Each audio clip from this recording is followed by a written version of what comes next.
Hi guys, welcome back to JV Reactions.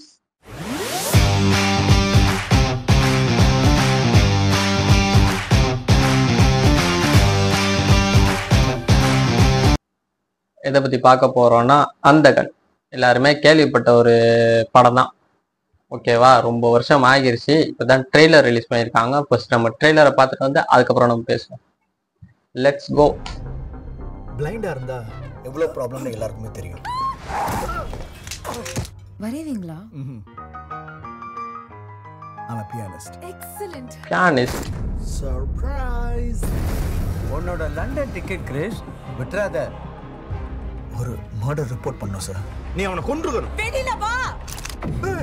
நான் என்ன serial கில்லரா? You broke my heart. நீ கொலை லக்கி மேன் சார் நீங்க.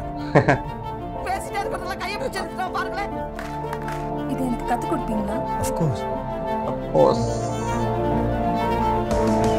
1 2 3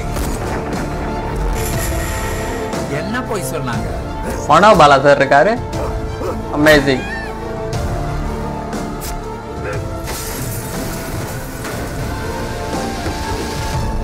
தியாகராஜன் பிளே. நானா மினிக்கே அராத்தே யோகி பாபு.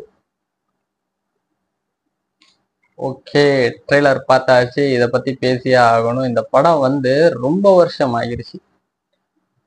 ரொம்ப வருஷம்னு சொன்னா அது அனௌன்ஸ் பண்ணியே இப்போ ஒரு கிட்டத்தட்ட ஒரு 4 வருஷம் கிட்டத்தட்ட இருக்கும். ரொம்ப பெரிய கேப் ஒன்று தான். அது அப்பயே வர வேண்டிய படம். ரீமேக் வந்து இதோட ரீமேக் வந்து 2018 வந்திருக்கு ஹிந்தியில. அந்தா துணின்னு சொல்லி செக் பண்ணி பார்த்துக்குங்க. அதுக்கப்புறம் அந்த படத்தை 2019 தியாகராஜன் வாங்கியிருக்காரு. அவர் தான் டைரக்டர். நம்ம இந்த படத்தோட டைரக்டர் அவர் தான். அதுக்கப்புறம் இடையில யாரோ வந்து போய் அந்த படம் அப்படியே கொஞ்சம் தள்ளி போயிருச்சு.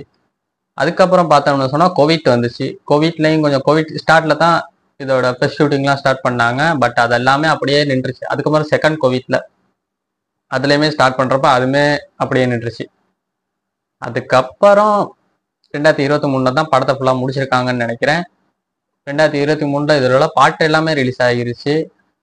இது வரைக்குமே இந்த படம் ட்ரெய்லர் இவ்வளோ நாள் இத்தனை வருஷம் இவ்வளோ நாள் பெரிய கேப் ஒன்று தான். இவ்வளோ நாள் வரவே இல்லை. இப்போ தான் ட்ரெய்லர் ரிலீஸ் பண்ணியிருக்காங்க. இந்த ஆகஸ்ட் தான் படம் ரிலீஸ்னு சொல்லியிருக்காங்க. ஓகே, பார்ப்போம். இல்லை சிம்ரன் மேம் இருக்காங்க. அப்புறம் நம்ம பிரசாந்த் சார், அவர் தான் ஹீரோ. அப்புறம் யார், கேஎஸ் ரவிக்குமார் இருக்காரு, யோகி பாபு, மனோபாலா சார். அதுதான் ஸ்பெஷல் அங்கே மனோபாலா சார். அவருக்கு இப்போ ஒரு மிஸ்யூ அவரும் இருக்காரு இதுல. அதுக்கப்புறம் ஓகே, இது வந்து நம்ம பிரசாந்த் சாருக்கு ஒரு கம்பேக்கா இருக்கும்னு நினைக்கிறேன். என்ன சொன்னா அவர் ஆஃப்டர் லாங் டைம்க்கு வரும், பெரிய ஒரு கேப். அதுக்கப்புறம் ஒரு நல்ல படமா இருக்கணும். இதுல வந்து கொஞ்சம் அவர் கண்ணு தெரியாத மாதிரி தான் இருக்காரு. பட் 2 பிரேம் காட்டியிருந்தாங்க. ஒன்றுல வந்து அவர் கிளாஸ் போடுறாரு. அதுல வந்து காட்டுறாங்க கண்ணு தெரியாத மாதிரி காட்டுறாங்க. பட் அப்படியான்னு தெரியல. ஆனா ட்ரெய்லர் ஃபுல்லா கண்ணு தெரியாத ஒருத்தர் மாதிரி தான் காட்டுறாங்க. அந்த ஒரு 2 பிரேம்ல அப்படி காட்டுறாங்க. இல்லைங்கிற மாதிரி நடிக்கிறாரா என்னன்னு தெரியல. அதை பார்ப்போம். நம்ம படம் வர்றப்ப தான் பார்க்க முடியும். மற்றபடி ஓகே தான். உங்களுக்கு ட்ரெய்லர் பிடிச்சிருக்கான்னு தெரில, பார்த்துட்டு சொல்லுங்க எப்படின்னு சொல்லி. இப்போதான் கோட் மூவிலையும் நடிச்சிட்டு இருக்காரு. அதுக்கு முன்னுக்கு இந்த படம் வந்துடும். இது ஒரு கம்பேக்காக இருந்தால் அவர் அடுத்தடுத்து நடிக்கிறதுக்கான ஒரு சான்ஸ் இருக்கு. ஏன்னா ரொம்ப வருஷம் அதெல்லாம் எப்படி ஹீரோன்னு நமக்கு தெரியும். ஓகே கேஸ், பார்ப்போம் எப்படின்னு சொல்லி. உங்கள்கிட்ட ஒப்பீனியன் என்னங்கிறத நீங்கள் கமெண்ட் பண்ணுங்க. நம்ம சேனலை சப்ஸ்கிரைப் பண்ணுங்க, லைக் பண்ணுங்க, கமெண்ட் பண்ணுங்க. அப்போ தான் அடுத்தடுத்த வீடியோ போடுறதுக்கு எனக்கு ஒரு மோட்டிவாக இருக்கும். நீங்கள் கொடுக்குற சப்போர்ட் தான் என்னை அடுத்தடுத்த லெவலுக்கு கொண்டு போகும். ஓகே கேஸ், தேங்க்யூ, பாய்.